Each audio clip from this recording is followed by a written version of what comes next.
Hello, hello, hello, and welcome to Miss Hope's Reading Hour. Welcome, everybody. So, today is a marvelous Monday.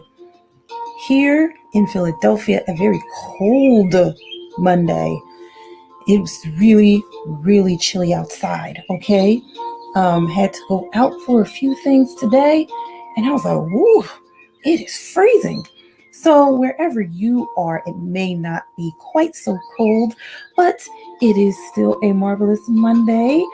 We woke up today. Some of us got to go to school today. Some of us got to go to work today. And maybe some of us got to stay home and chill, which would be super, super nice. Okay. Sometimes the weekend seems a little too short. And then we're like, oh, it's Monday. But there's a lot of things to look forward to on Mondays. For my young ones, it's a time to look forward to learning new things. My teacher friends, my parent teacher friends, to teach some new things. And just to be here and to have friends. And of course, to be here with friends on Miss Hope's Reading Hour, right? Right. So, how was your weekend? Hopefully, it was great. Hopefully, if there were any birthdays or anything, that you may have had a birthday party. That's one thing I want to start doing too. Doing birthday shout outs for the different months. Because, it's kind of hard to do every day. And since we're not on every day, maybe we can just do it on one day a month. I'll have to pick a day. It might be near the end of the month, but I will do that as a matter of fact. So, let me see. What day am I going to pick? I'll let you know. But for all of my Miss Hope's Reading Hour friends who have a birthday in February, let me know when your birthday is, and somewhere near the end of the month, I will say happy birthday to you, okay? That is a good idea. Just came up with that one on my own, okay? So we'll start doing some birthday shout outs to our young ones, our older young ones, our parent friends, our teacher friends, our parent teacher friends, and any friends there are of Miss Hope's Reading Hour. You let me know if your birthday is in February, and I will shout you out near the end of the month, okay? So, and I will post it as well as a post on Miss Hope's Reading Hour. That should be fun. So, maybe I'll get the January and the February people, because of course, January is Miss Hope's birthday, okay, on the 6th. So I will have to do all of the January and February people. All right. So if you had a birthday in January or February, let me know when your birthday is. You don't have to give me your whole name, just your first name, okay? And for my young ones who want to let me know how old you are, let me know your name and your age, and I will post it and give you a birthday shout out on Miss Hope's Reading Hour, okay? Always doing new things here on Miss Hope's Reading Hour. New books all the time, new background. Hopefully you guys like it. And now we're shouting out birthdays, okay? Now, before we go any further, of course, Miss Hope has to give the disclaimer, right? The wonderful music that you hear and the great books we read today, unfortunately, Miss Hope's Reading Hour and Miss Hope do not own the rights, have any copyrights to any of that, but it is here for your listening and reading enjoyment, okay? Now, I want to thank one of Miss Hope's Reading Hour's very special friends for their donation to the Get your words together, Miss Hope. Slow down. Okay. For their donation to the Miss Hope's Reading Hour Library. Asha, thank you so much for your donation to Miss Hope's Reading Hour. I am so glad that you enjoy it and hope that you share it with any other friends who have young ones who would love to see our books and listen to our stories, okay? Thank you so much, Asha, for your donation. Now, my friends, if you saw the teaser today, the teaser was All's Fair in Love and Tennis. Interesting. So remember, this is, as you see, I'm wearing red.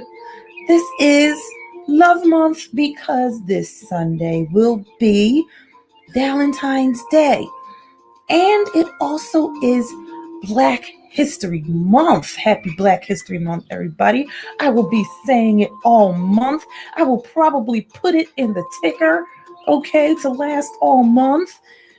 So we will hear about a book that has to do with love and learn about a tennis player who is an African American hero. Okay, so maybe you heard of her, maybe you haven't, but you will learn about her today on Miss Hope's Reading Hour. Now, before we get to the books, I did mention it. The ticker. So Miss Hope's Reading Hour Library is getting bigger because there is a shipment of books coming tomorrow. So there's supposed to be a snowstorm or something. No, they're coming on Wednesday. So tomorrow it's supposed to snow. I'm not sure how much snow, hopefully not a lot, but there will be some new books here on Wednesday. I'm excited. But Miss Hope's Reading Hour Library is still going to need books, more books. We're reading a lot. Remember, the last time Miss Hope counted how many books we read for Miss Hope's Reading Hour, it was over 200 books since April, okay, of last year. So, and I hadn't even counted them all, but the ones I did count, it was over 200 books. That's a lot of books, y'all. So, Miss Hope's Reading Hour is always going to need more books. So if you want to donate via Cash App, the Cash App is in the ticker. It's going by right now, okay? If you want to send me some books or send me a digital gift card, that's going by right now. Send it to the email in the ticker, okay? And I just spoke about April, right? We are almost upon April. Okay? Miss Hope's Reading Hour started in the middle of April. I'm thinking of doing something really fun on the Miss Hope's Reading Hour birthday, 1 year birthday. I'll talk to you all about it later. Let's get to the books, okay? Later meaning not today, but I will discuss it with you as we're getting closer to the 1 year birthday anniversary of Miss Hope's Reading Hour, okay? All right, so our first book we are going to read today is our love book. And it is called The Lion Who Wanted to Love. Now, usually when you think of lions, you don't think of them wanting to love and hug and be cuddly. But we'll hear about this lion today, the lion who wanted to love. Now, this book is by Giles Andre and illustrated by David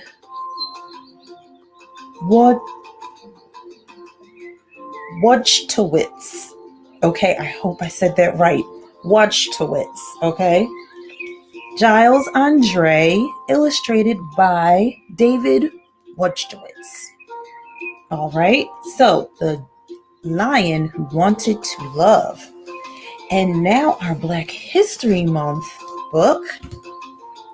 It is called Playing to Win, the story of Althea Gibson. This book is by Karen Deans, illustrated by Elbright Brown. Playing to Win. I'll let you know who the publishers are once we start reading the book. And of course, we still need to find out, friends, who stole New Year's Eve. We still got to find out.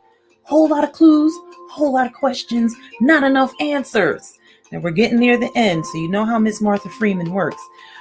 Everything starts connecting together near the end of the book, okay?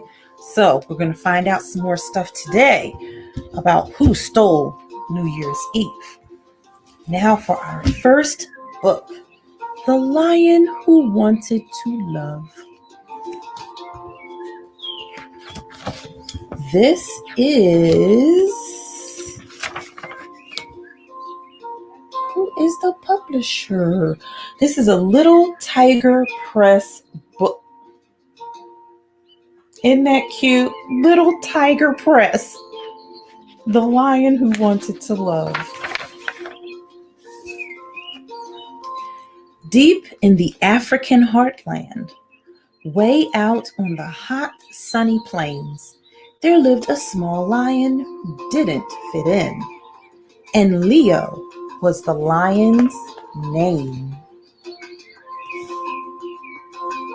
Isn't he cute?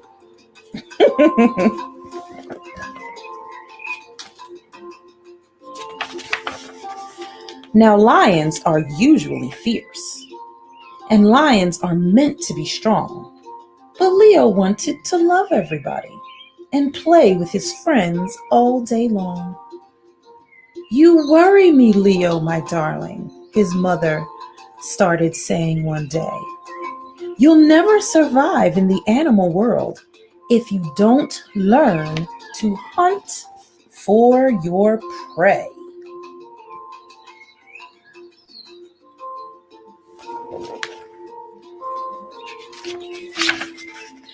"But Mommy," said Leo, bewildered, "I don't think I quite understand. I know that most lions prefer to eat meat, but I'd rather live off the land. And besides, when I'm close to a zebra, a funny thought goes through my head. Instead of deciding to bite through his skin, I'd much rather hug him instead." Oh, look at him. Isn't that sweet?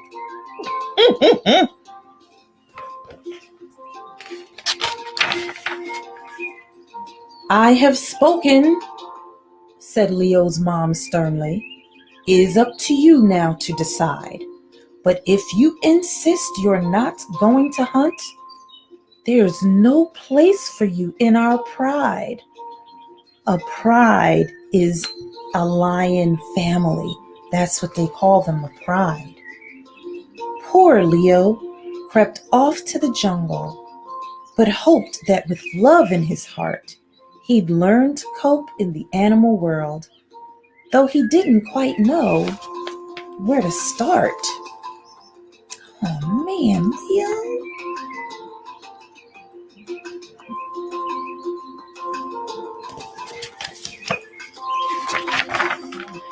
That evening, while Leo was sleeping, he woke to the thunder of hooves, and when he looked up from his lair, he could see a whole antelope herd on the move. Some leopards were running beside them, surrounded by thick clouds of dust. Leo thought quickly and jumped to his feet. "I must help them," he cried. "Yes, I must."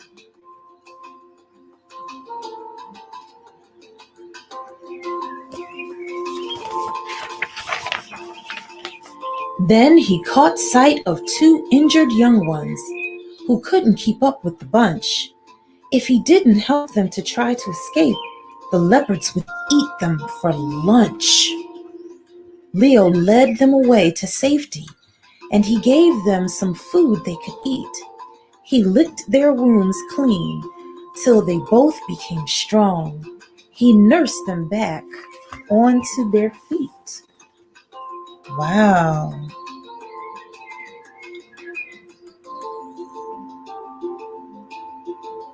Good thing Leo was there. The antelope babies kissed Leo and told him, "We'll never forget that you saved our lives when we thought we were dead. You're the friendliest lion we've met." Leo was awfully excited. His face had lit up in a smile. It's fun making friends in the jungle, he thought. Then he lay down and slept for a while.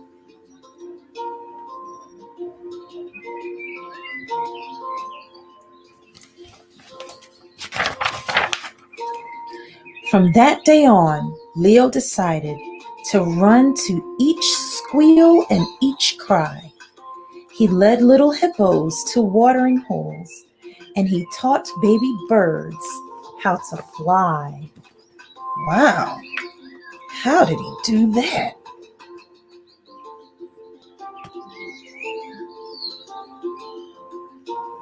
A friend of the babies. He helped a giraffe who'd been injured and a vulture who'd hurt his wing. And even though all of his friends gave him food, he never once asked for a thing. Now that's a friend.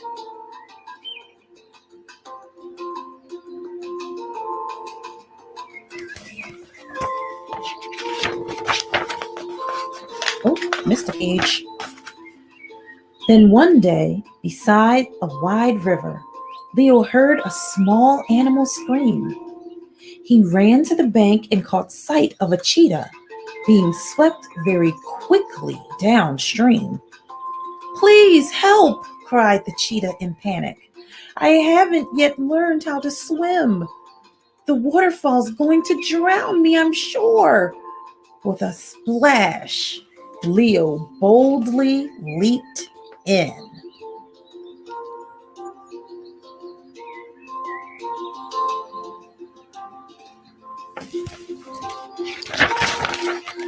He managed to rescue the cheetah and push him quite safe to the side.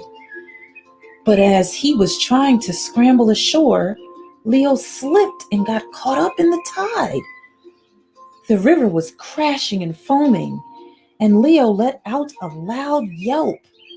The waterfall wasn't too far away now, so the cheetah rushed off to find help.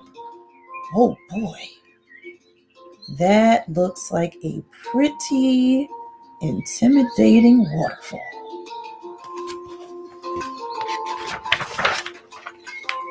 The friends Leo had in the jungle all raced to the bank right away.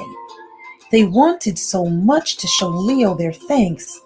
At last, they had now found a way. Look at them all going. They're like, "We gotta help him. He's helped us so much." They climbed on the rocks through the rapids and linked themselves up tail and paw. An elephant wrapped his long trunk around a tree and anchored them safe to the shore. And when Leo got to the rapids, a lioness dipped down her head. She lifted him gently out onto the bank. "You're safe, Leo, darling," she said. Oh, I wonder if that was his mom.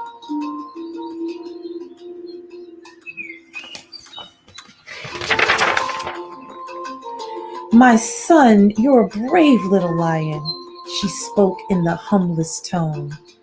"I was wrong. Now I see. Love can bring us together. Please, Leo," she said, "come back home." Oh, wow.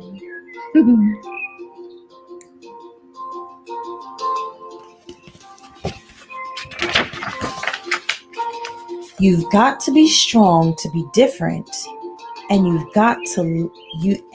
when you've got love on your side, you've got the most valuable gift that there is. We want you as king of our pride. Oh, wow. The end. Wow, such a good story. The lion who wanted to love. And that is so true. You got to be strong to be different. You don't have to be like everyone else, but sometimes it takes a lot of strength to stand out and to be different. But when you have love in your heart, you're willing to help people, willing to show them that you love them, they will notice that. And they will want to be around it. They will want you to be a leader. Why? Because you've shown yourself to be a leader by showing that you don't need to be like everyone else and that it's okay to be different and that it's most important to give the gift of love. Love that story. Such a good one. All right, now, Playing to Win, the story of Althea Gibson. Let's get to know her. So this book has, who remembers what this is called? A dust jacket. And underneath it looks the same. You know, that makes me so happy. Looks the same.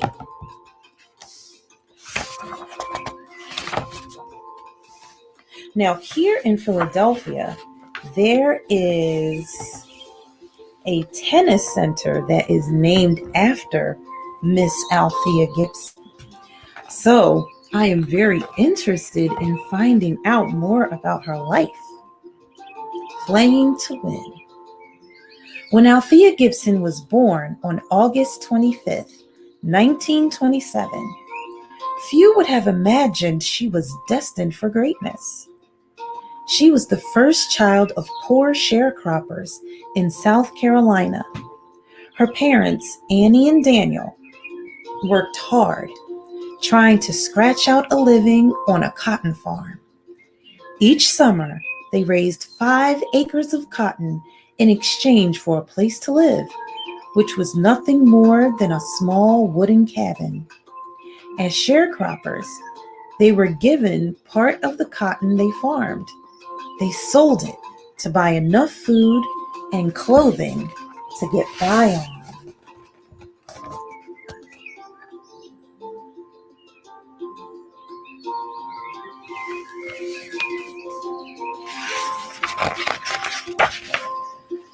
Times were not good for the Gibson family. So when Althea was 3, her parents sent her up north to live with her Aunt Sally, hoping things might improve for her there. Unfortunately, things weren't much better in New York City, so she was sent to live with her Aunt Daisy in Philadelphia. Finally, when Althea was 9, her parents moved to New York and the family settled into an apartment in Harlem. At last, Althea was all together with her parents, her 3 little sisters, and her brother.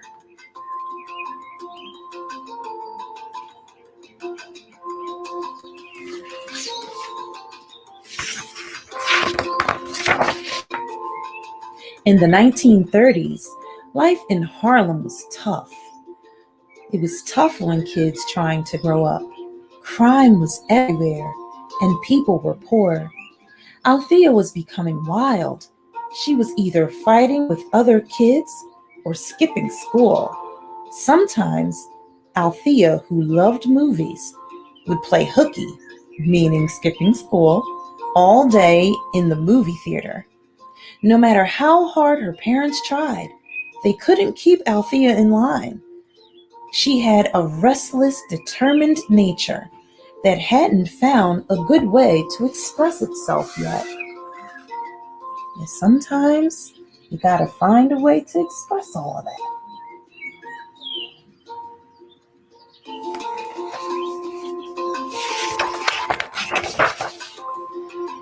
When she was 13, Althea realized she loved to play ball, any kind of ball. Instead of fighting, she started bowling and playing basketball and table tennis. She found she was happiest when she was competing in sports, and she was good at just about anything she tried. When she was 14 years old, a grown-up friend named Buddy Walker recognized how talented she was at paddle tennis and thought she would be real good at real tennis. He bought her a used tennis racket, and sure enough, she was a natural.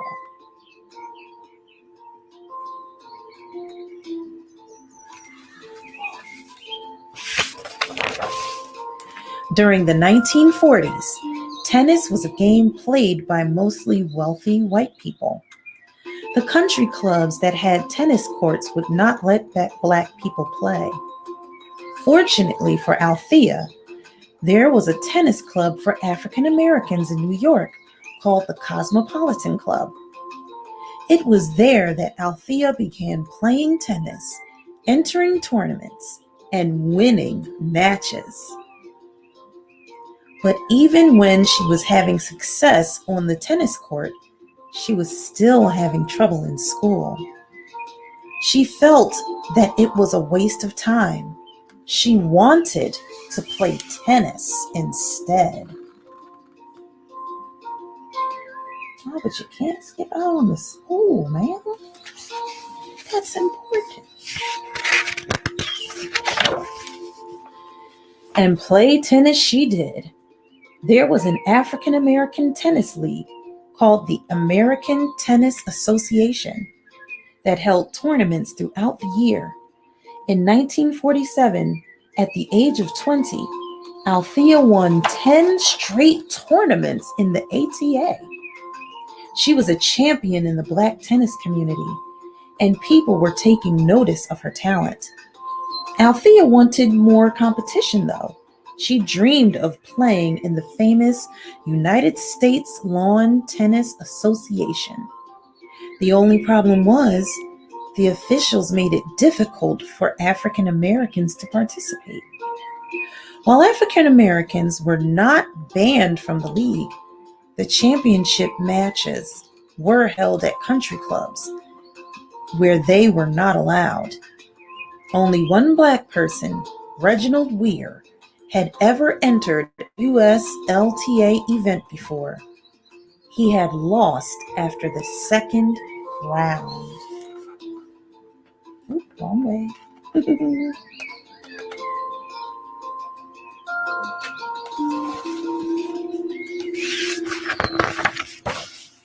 Luckily, there were people who wanted Althea to succeed. One friend, Dr. Hubert Eaton, invited her to live in his family's home in North Carolina, where she could finish high school, as well as play tennis on his private court. While Althea appreciated his kindness and help, it was difficult for her to live in the South. In North Carolina, she was forced to sit in the back of the bus because of her skin color. In those days, Black people were discriminated against openly in the South, and this made Althea feel terrible.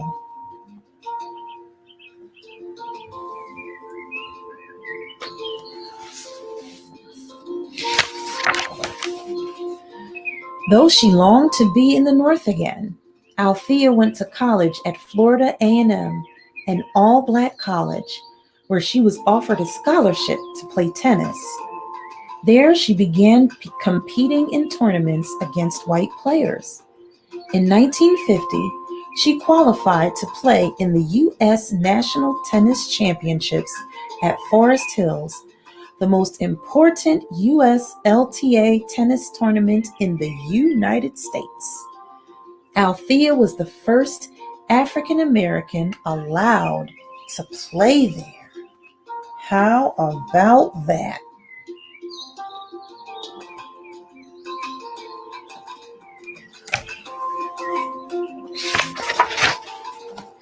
She became a curiosity to many spectators and officials. Some objected to her participation and doubted that she was any good. She gave them something to notice.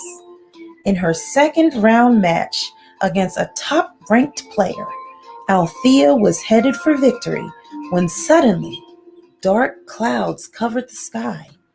Thunder rumbled over the sounds of bouncing tennis balls, and lightning had struck down on Forest Hills. Officials stopped the game. When it resumed the next day, Althea lost. But she had broken down a barrier. People were taking her seriously. She was a contender.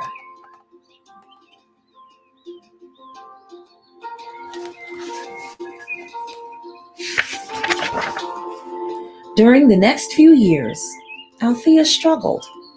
She continued to play in tournaments but didn't do well. Some newspapers wrote that she was a big disappointment.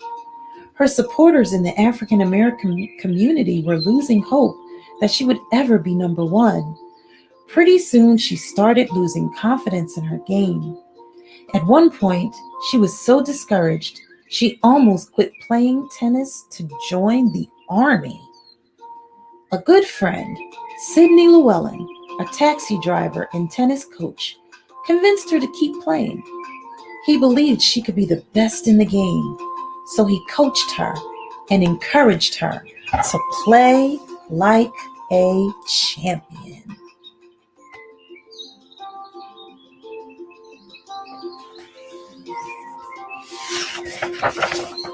In 1955, the U.S. government asked Althea to become a Goodwill ambassador as a part of a traveling tennis team. The team of 2 men and 2 women journeyed around the world playing tennis. It was the best thing that could have happened for Althea's career. It allowed her to play lots of tennis while touring Southeast Asia. She saw many sights, met people, had fun, and improved her game. Wow, that had to be amazing. In 1956, on her way back to the United States, she stopped in Paris, France, to play in the French Championships, the 3rd most important tennis tournament in the world. She won the tournament and became the first African American ever to win a major tennis championship. But this didn't satisfy Althea. Now she wanted to win the most important tournament of all, Wimbledon.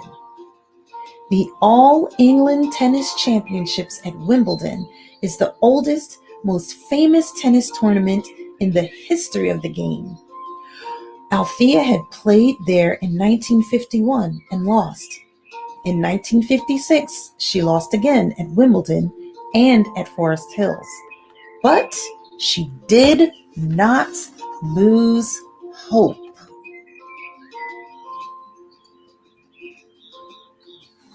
Wow, just to play in those places is an accomplishment, no matter what color you are.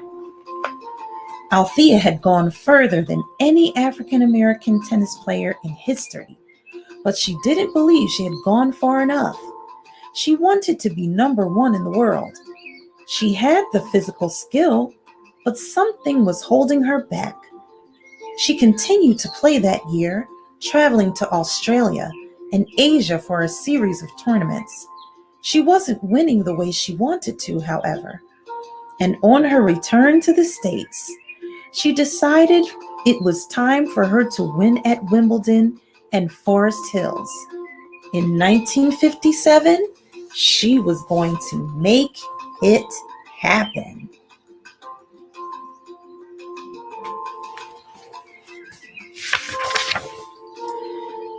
That year, Althea arrived at Wimbledon, believing that her time had come to be number 1. Although she was nervous, she was confident. All of her hard work finally came together as she won match after match before making it to the final round. On that day, she played Darlene hard, who had beaten her before, but that didn't keep Althea down. She strode onto Center Court as the Queen of England watched from her royal box and volleyed and smashed her way to the championship. Althea Gibson had won Wimbledon. Later, she stood on a red carpet on Center Court and received a trophy from the Queen herself. A few weeks later, Althea went on to win at Forest Hills. She was the number one ranked woman tennis player in the world. And if anybody had doubts about her title, she put them to rest when she won the same tournaments again the next year. Like, oh, you think it's a fluke? No, no, no, it's not. I am a champion. Althea Gibson loved to play tennis. She became number one by playing hard and never giving up. Even during the tough times, she gladly accepted the help of supportive friends and graciously acknowledged their contributions to her career. Although whatever Althea did to break down racial barriers in tennis, she did the only way she knew how. She played tennis like nobody's business.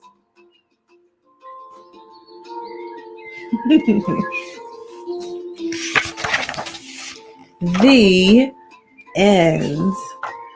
Wow, what a story! A story of perseverance. Perseverance is when you don't give up and you keep going no matter how hard the circumstances are. Miss Althea Gibson, she is a story of perseverance. I'm so glad I got to read this to you guys, especially those of you who like playing sports. Sometimes when you're not winning like everybody else, it can make you a little discouraged. But take a lesson from Miss Althea Gibson. You got to persevere. No matter how hard it seems, how hard you have to work, accept help. Very important lesson from her story. Appreciate when people have helped you. And keep going and never give up. Such a great story about her life. So glad I got to read it for you. One of our African American heroes, Miss Althea Gibson. All right, my friends. So, where are we? You know where we are, friends. You know where we are. It is time to get into these clues and find out what is going on, to find out who stole New Year's Eve. We got more questions than answers. Okay, so I'm going to show you how much we have left. So this is how much we've read. This is how much we got left. We are close to finding out who stole New Year's Eve. Okay, I don't know who it was. I have a sneaking suspicion. I didn't read any further, okay? I have a sneaking suspicion that the ice sculptures may have been made with something other than water. Okay? It may have been made with something other than water. That's why they were so valuable to whoever stole them. I'm just saying. I think that could be it. Okay? I've been thinking that for a while, but I was like, no, maybe that's not it. But it could be. It's just water. Why would they want to steal it? I don't understand. But remember, the gasoline, the fracking, the stuff that could go, May have been made out of something other than water, y'all. Could be. I don't know, but we got to figure it out. Okay. Now, Professor Enzo Olivo has made a re-entrance into the story. Remember, he was the one who thought that Eve's father, Professor Henry, was crazy for thinking that gasoline, a fuel that was made out of grass, would ever work. Okay. And come to find out, he is the crazy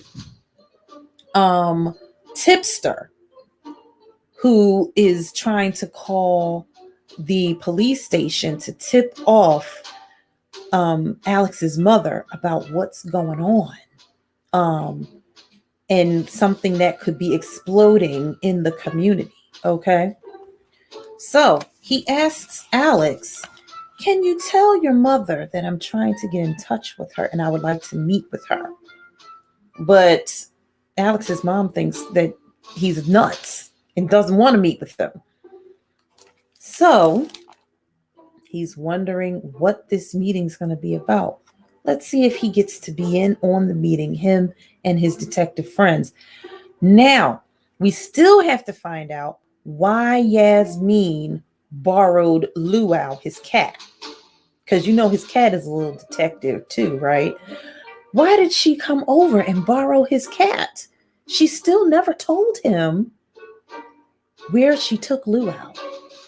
Then she said, ask Luau, because remember, he can supposedly talk to animals. But Luau said, ask Yasmin. But Yasmin's not giving up the goods. We got questions, y'all. We are now in chapter 20 of Who Stole New Year's Eve. Okay.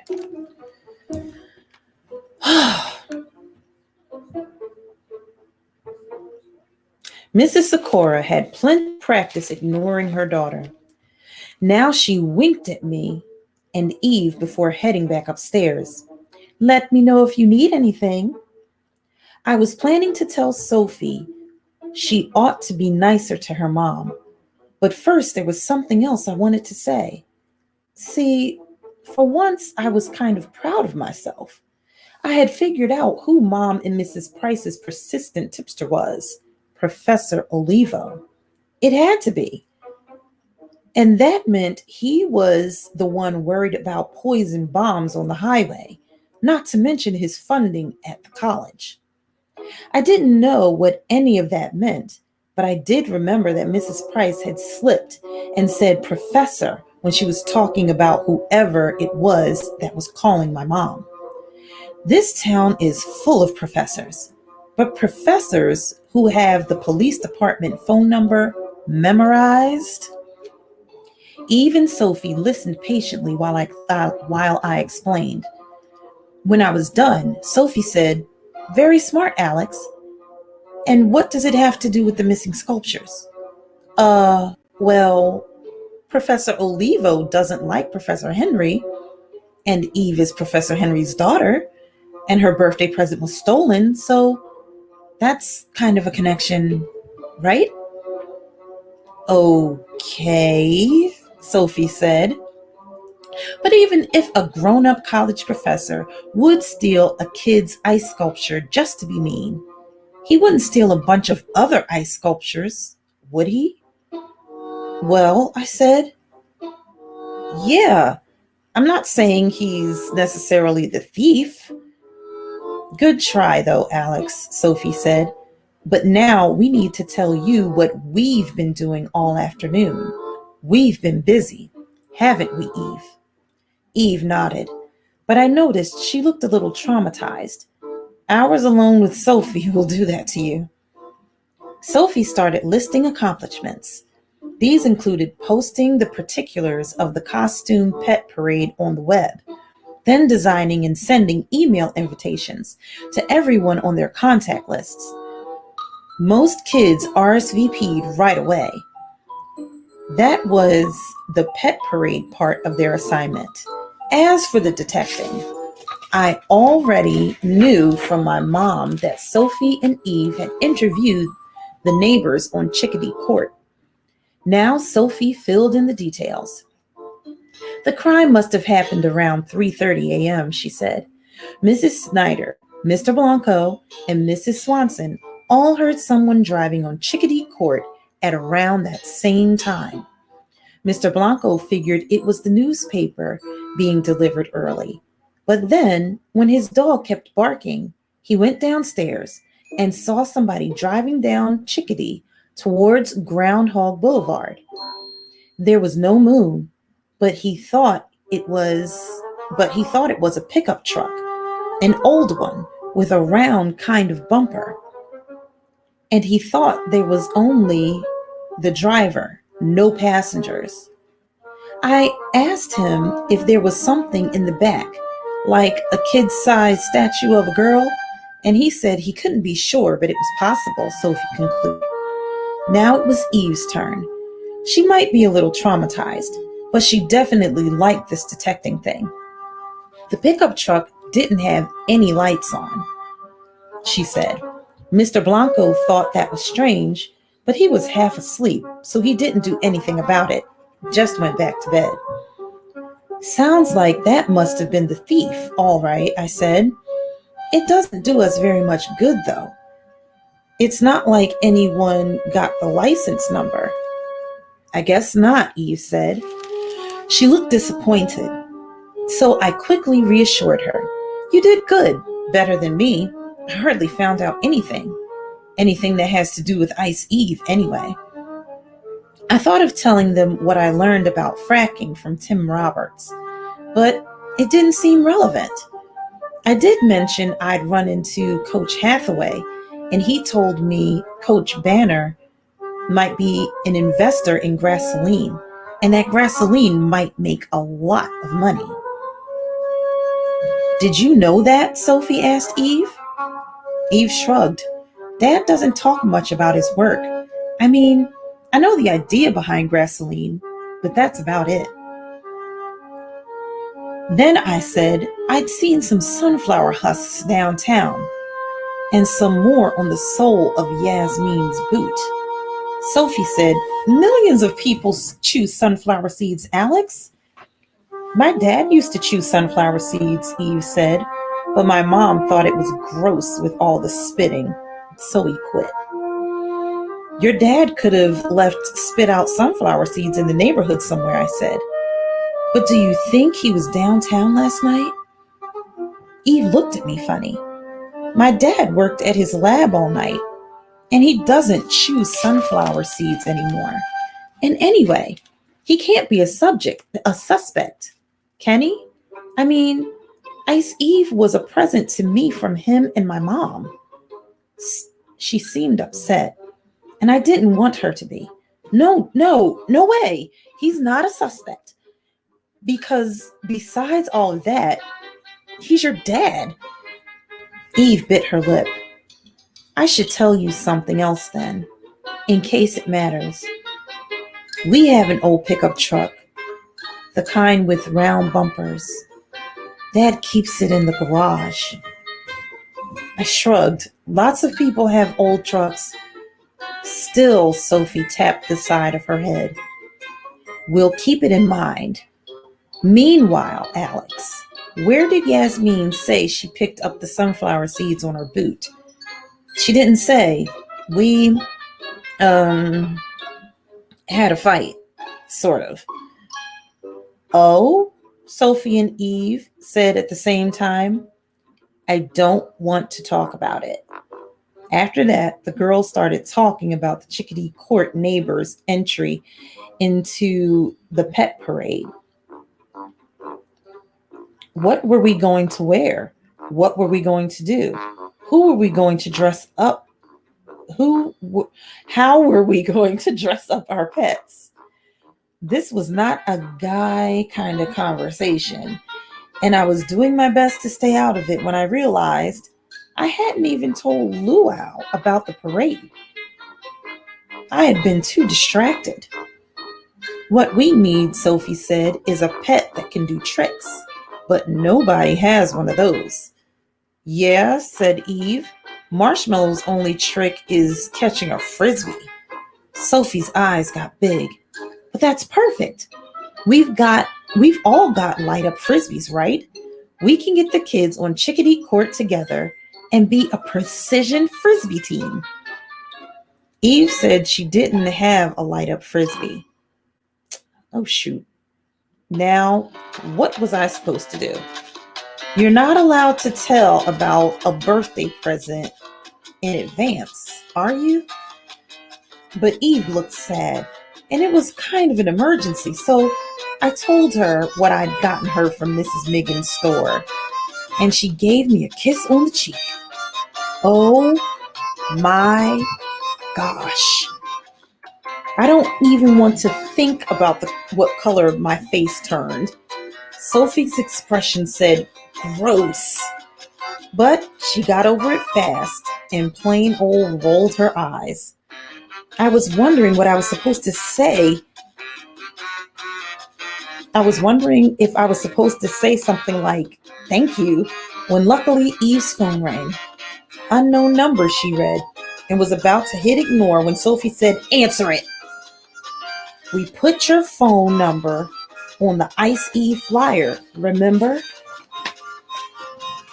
Oh, no. Oh, right. Eve fumbled for the ringing phone and almost dropped it, but finally recovered. Hello? While Sophie and I watched, Eve's face turned from surprise to excitement, confusion, and back again. Meanwhile, Sophie was going crazy. What is it? Did somebody find her?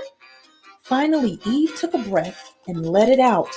She said, okay, but I don't know where that... She looked up at us, then frowned. Hello? Hello? She shook the phone, then looked at the screen again. They hung up. Sophie continued to go crazy. Was it about the statue? Eve set her phone down, looked at me, then looked at Sophie, then grinned. You guys, she said, this is so exciting. I love detecting. Only, where's the house that's under construction on Groundhog Boulevard? Because whoever it was that just called said that's where we can find the missing lady. What? Oh, okay. Wait.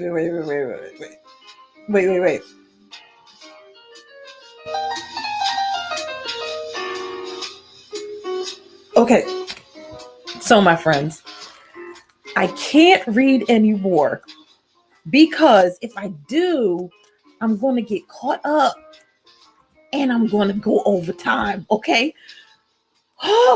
Someone has called Eve and told her where they can find the missing lady. Okay? We don't know yet whether that means it's the ice sculpture of her. We don't know. But we will have to see next time. Oh my goodness. Okay, so like I told you all, there's more questions than answers. I want to read some more so badly. Okay, I'll read a little bit more. Chapter 21. Chapter 20. No, we don't have time. No, we don't have time. We don't. I'm sorry. We don't have time. We will go back to chapter 21 on our wonderful Wednesday broadcast. So far, someone has called Eve and told her that they have found the lady, where she can find the lady. We don't know if that means the statue. Okay. Also, in the rest of chapter 20, we have found out that apparently an old truck was spotted on the street around 3:30 in the morning. But there is a truck that fits that description, but it's in Eve's garage in her house, and it belongs to her father. Her father used to chew sunflower seeds, but her mom didn't like it, so he stopped. He may have just stopped doing it around her. Like I said before, what if? What if? Okay, the ice sculptures are made of something other than water, or it's mixed in the water and they need to get to whatever it is. What if her dad took the sculpture? Because remember, they were the truck that picks up the liquid from the fracking was behind her uncle's studio. So, what if something that's in that liquid will help him make gasoline? There's too many questions, too many clues. There could be too many things. Okay, but we got to end there. I want to go further, but we got to end there. We just got to end it. All right, friends. It has been so good being here with you today on Miss Hope's Reading Hour on this marvelous Monday, the 8th day of our wonderful Black History Month. We learned about Miss Althea Gibson. We learned about perseverance, being different, and being willing to love people. Okay, so, and also had more clues about who stole Ice Eve. My friends, it has been so good being with you here today. And I look forward to seeing you on Wonderful Wednesday right here on Miss Hope's Reading Hour. Until then, my friends, I will see you next